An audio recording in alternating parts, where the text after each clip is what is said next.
Today I'm actually going to talk about something that I briefly mentioned in an earlier video, and that is the word realistic.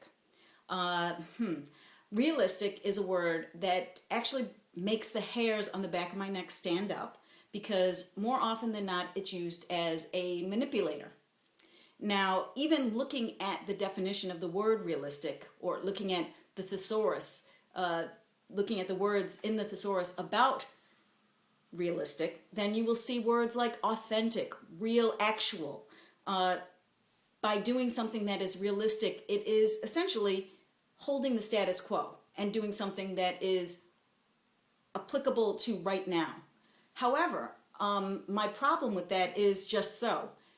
What is happening right now and what is realistic for one, what is authentic for one, is very different from person to person. It's a very subjective definition, and we've seen time and time again in the creation of products, in the things that are accomplished in the world, that something that once was unrealistic very quickly becomes realistic, and actually sometimes vice versa. So my point is that it is really important for you to define your own realistic limitations, so to speak.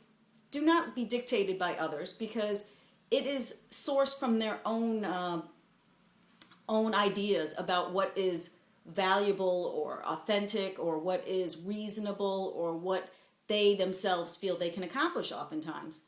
And I have a little story from when I was in high school to hopefully drive this home. It's actually the beginning of my anti-realistic journey, and it is when I started high school in my freshman year. I wanted to be on the track team, and in that first meeting they were looking for a high jumper. At the time I was 5 foot and not your first candidate for high jumper, and the track coach subsequently said, "Webb, just sit down, you're too short." However, I had a background in gymnastics, and the gymnastics coach was one of the assistant coaches at the track team and suggested that he give me a try. When all is said and done, I actually broke the school record that year, and absurdly enough held that record for 20 years.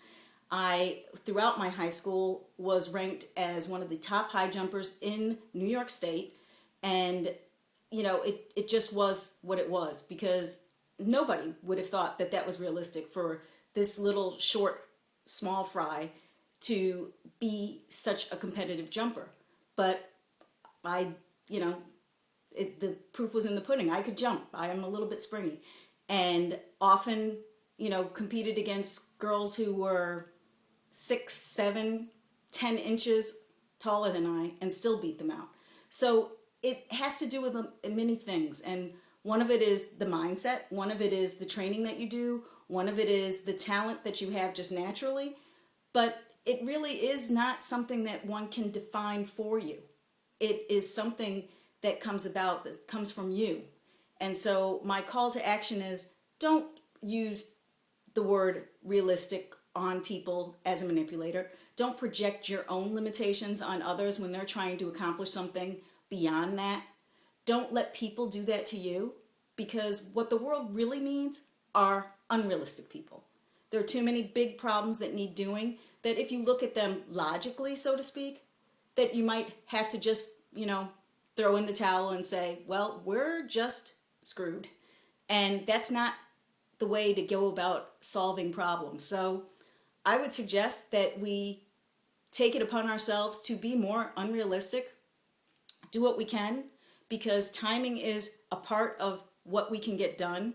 What's realistic for us at one age might not be realistic at another age. What is realistic when we're in one type of form might not be realistic in another type of form. So realistic varies not only from person to person, but it varies within ourselves as well. So you have to touch into yourself. You have to touch into that space and that spot to see, when am I being realistic and when am I not being when am I being unrealistic, but in a good way. So remember, good is the enemy of great. So soar high, reach for the stars, and do what you can to succeed on your own terms. Until tomorrow, cheers. I hope you have a great day. Bye.